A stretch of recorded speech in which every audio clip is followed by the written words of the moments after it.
Donc, vous parlez des pathologies des tendons fibulaires, c'est un lourd challenge parce que c'est une pathologie, ce sont des pathologies extraordinairement fréquentes et variées. Et là, je vous ai mis une petite liste de ces pathologies qu'on peut rencontrer, tant au niveau du court fibulaire que du long fibulaire. Je ne sais pas lequel passe, du long fibulaire. Et c'est surtout des pathologies d'abord microtraumatiques de type ténosynovite, beaucoup de syndromes fissuraires, puisqu'on en voit dans à peu près 30% des instabilités de cheville opérées, le switch des tendons l'un sur l'autre, la luxation d'un ou des deux tendons qui est peu fréquente finalement, mais qu'il faut savoir absolument reconnaître.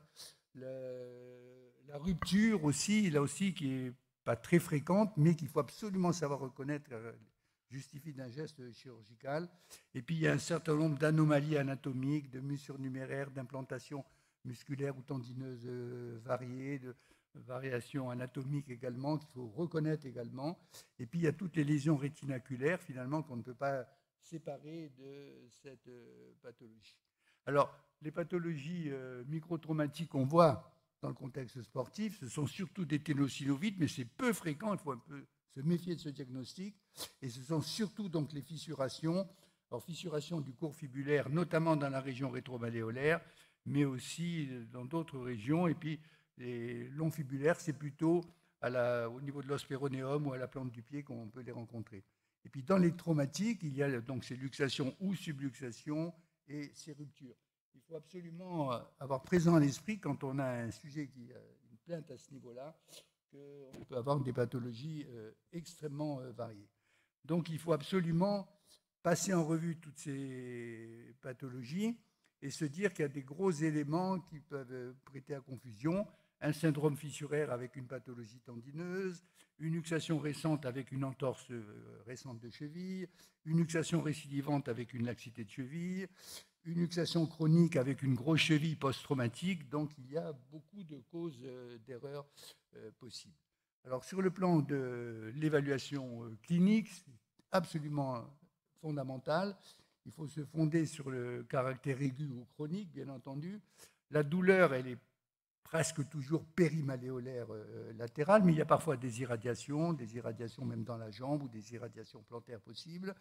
Il faut bien sûr bien regarder l'aspect local que l'on peut voir, avec un aspect finalement d'entorse latérale de la cheville ou un aspect de tendinopathie avec un empattement modéré de la région rétromalléolaire latérale.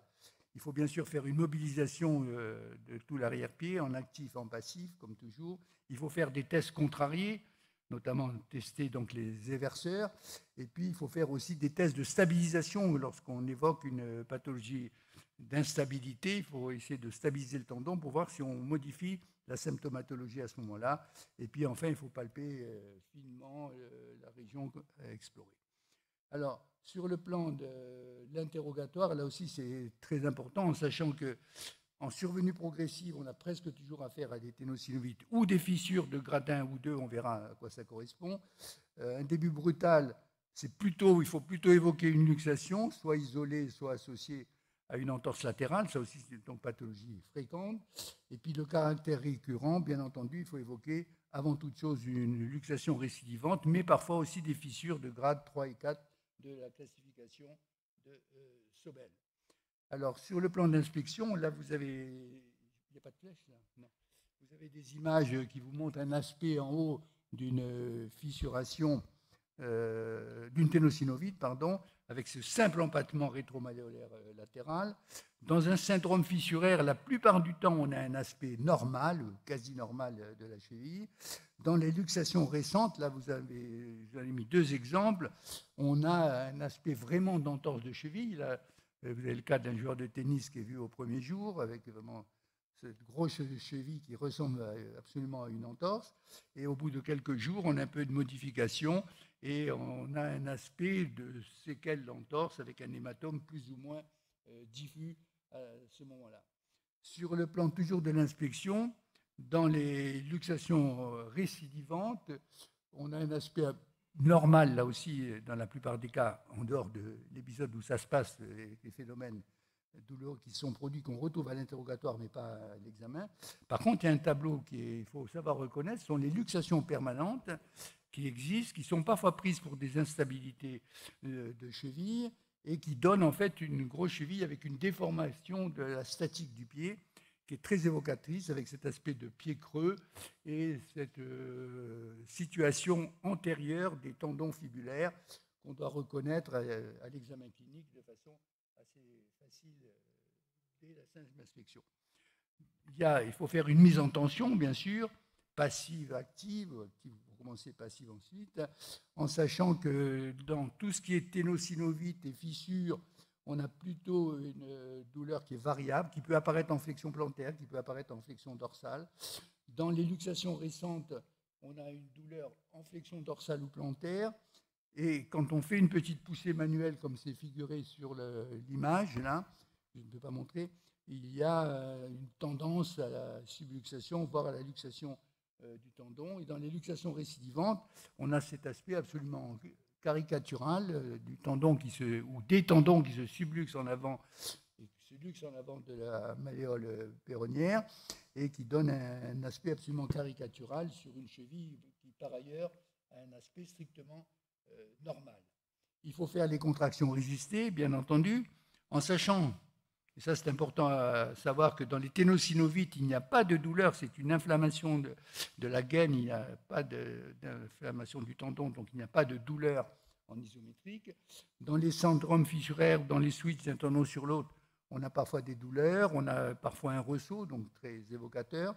Dans les luxations récentes, on a souvent une douleur vive, mais on n'a pas de récidive. C'est rare d'avoir une récidive. Dans les luxations récentes, c'est pareil, on a douleur, parfois on a une récidive, mais là aussi c'est peu fréquent. Et dans les luxations chroniques, finalement, à part cet aspect de grosse cheville, la contraction résistée n'apporte aucun élément déterminant sur le plan du diagnostic lésionnel. Alors il faut faire systématiquement ces tests de stabilisation. Je reviendrai sur les cours fibulaires très rapidement. Ça doit être recherché systématiquement, cette stabilisation. Donc ça consiste à stabiliser les tendons fibulaires en arrière de la malléole, dans la région supramalléolaire, et à demander aux patients de faire une éversion active ou de contre-résistance, etc., et de voir s'il apparaît une douleur ou s'il apparaît une modification de la position du tendon à ce moment-là. Donc ça, c'est à faire absolument, et il faut plutôt le faire en décubitus ventral, le pied en dehors de la table, qu'en décubitus dorsal, c'est beaucoup plus performant.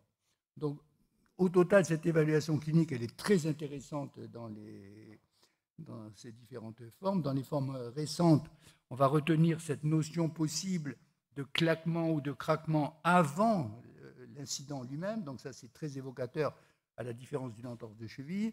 On va avoir cette douleur rétromalléolaire, on va avoir un édème plus ou moins important, on va avoir un hématome, là aussi plus ou moins important. Une mobilisation de l'arrière-pied qui est toujours possible, mais qui peut être douloureuse, et puis des tests contrariés, des tests isométriques, qui eux, vont faire le diagnostic dans la majorité des cas. Dans les formes anciennes, on aura des aspects qui sont très variables, finalement, en fonction de la lésion anatomique. On peut avoir un tableau vraiment d'instabilité de cheville, un patient qui vient dire « je me tords la cheville à répétition », mais quand on le teste, il n'y a pas de signe ligamentaire, donc ça doit faire rejeter ce diagnostic de lésion ligamentaire, hein, bien entendu. Et puis, dans les luxations récidivantes, c'est surtout le testing contrarié qui va nous apporter des éléments. Et dans les luxations permanentes, c'est surtout l'inspection qui va nous apporter des éléments déterminants sur le diagnostic. L'imagerie, l'imagerie, il faut faire des radios, car sur les radios, on peut trouver des anomalies. On voit ici des petites écailles osseuses qui traduisent de façon formelle une luxation des tendons par un arrachement au niveau du rétinaculum, mais qui sont présentes dans à peu près 15% des cas. Il faut faire une échographie, parfois un Doppler couleur, et l'échographie est quand même l'examen de référence dans ce domaine-là. Et dans les formes anciennes, on utilise l'échographie, bien sûr, qui est un très bon examen. On utilise également parfois les examens en coupe, scanner ou résonance magnétique, qui permettent d'avoir des idées sur la lésion et sur d'éventuelles variantes anatomiques. Voilà, je vous ai mis quelques petits exemples simplement d'un petit arrachement osseux en radiographie. Donc, il faut faire des radios. En échographie, on voit les anomalies des tendons où on voit leur bon positionnement. En IRM, plus qu'en scanner, on peut voir ces différentes anomalies, notamment, qu'on voyait sur les plans, l'arrachement du rétinaculum défibulaire, qu'on voit très bien, bien sûr, en tomodensitométrie. Donc, on va utiliser ces différents arguments. Bon, ça, on peut passer là-dessus rapidement. Alors, en pratique sportive, qu'est-ce que l'on voit essentiellement? Donc, on voit un syndrome fissuraire. Merci. On voit un syndrome fissuraire du cours fibulaire. C'est vraiment la pathologie que l'on rencontre le plus souvent. Il faut avoir présent cette pathologie à l'esprit car elle est souvent méconnue. Alors, c'est une lésion longitudinale du tendon contre la malléole latérale et qui peut s'étendre sur plusieurs centimètres. On va voir la classification de Sobel. Et ça donne en fait un syndrome fonctionnel douloureux, généralement situé dans la région rétromalléolaire ou sous-malléolaire, et qui va surtout se manifester dans certaines activités, sans qu'à l'examen clinique, on ait de modification locale franche. Il faut retenir cet élément-là. L'aspect est normal. Par contre, la gêne fonctionnelle du patient est non négligeable. Sur le plan de la classification, on utilise celle de Sauber en 4 grades. Le grade 1, c'est un simple aplatissement du tendon. Le grade 2, c'est une fissuration non transfixiante. Et puis après, on a des fissurations transfixiantes de taille plus ou moins importante. Et tout le monde accepte à peu près cette classification de Sobel qui permet de se faire une idée un peu sur ce qu'on a à traiter comme lésion. Donc voilà ces différentes images qui vous sont présentées ici. Alors l'étiologie, elle est toujours mécanique. C'est un traumatisme en varus équin dans la majorité des cas, où c'est une répétition de traumatismes liés à une instabilité de cheville. Et qu'est-ce qui se passe? Il se passe un conflit avec la malléole latérale, une fissuration du tendon et ensuite des douleurs rétromalléolaires qui vont persister et dans toute une symptomatologie qu'on va être amené à chercher. Et donc, on rencontre dans 30% des entorses de cheville, des instabilités de cheville qui sont opérées. Sur le plan clinique, on peut avoir une tuméfaction rétromalléolaire, mais elle est inconstante. On peut avoir un aspect strictement normal. On aura toujours à la plainte des douleurs rétromalléolaires lorsqu'on interroge le patient. On va les retrouver à la palpation, on va les retrouver à l'étirement passif. Et puis, on peut avoir donc des douleurs, parfois un ressaut à la contraction résistée et des tests de stabilisation dont j'ai un petit peu détaillé leur intérêt sur le plan du positionnement du malade. Donc, voilà les tests que l'on réalise systématiquement. La dorsiflexion, les manœuvres contrariées, les tests de stabilisation. Donc, on stabilise les tendons en arrière de la malléole et puis ensuite on relâche pour faire apparaître soit la douleur, soit le ressaut. Mais il faut surtout les rechercher, ces mêmes tests, en position de décubitus ventral. On a une bien meilleure vision du tendon et on est beaucoup plus à l'aise pour le voir. En même temps, le malade ne voit pas ce qu'on fait et finalement répond beaucoup mieux à l'usage au son. Donc, je crois qu'il faut systématiquement le faire dans cette position-là, faire ces 4 tests-là, et ils sont très performants sur le plan de résultats qu'on peut en attendre. Sur le plan de l'imagerie, on va toujours demander une radiographie pour rechercher des anomalies osseuses, comme vous voyez ici.